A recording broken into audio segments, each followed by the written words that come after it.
राज्यात तापमानात झपाट्याने वाढ होत असून उन्हाच्या तीव्र झळा जाणवू लागल्या आहेत. या वाढत्या उष्णतेचा गंभीर परिणाम शाळकरी मुलांवर होऊ लागला आहे. बुलढाणा जिल्ह्यात इयत्ता 6वी मध्ये शिकणाऱ्या विद्यार्थ्याचा उष्माघातामुळे मृत्यू झाला.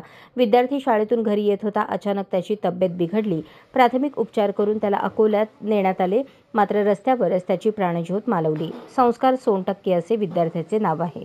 हा चिमुकला शेगाव येथील संत गजानन महाराज ज्ञानपीठ विद्यालयात इयत्ता 6वीत शिकत होता. बऱ्याच दिवसांपासून उष्माघाताच्या त्रासामुळे त्याला अस्वस्थ वाटू लागले होते.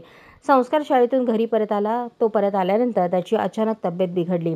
प्राथमिक उपचार करून त्याला पुढील उपचारासाठी अकोला येथे नेत असतानाच त्याची प्राणज्योत मालवली. उष्माघाताचा बुलढाण्यात पहिला बळी गेला असून त्यामुळे शाळा प्रशासनाने तसेच पालकांनी अधिक सतर्क राहण्याची गरज निर्माण झाली आहे.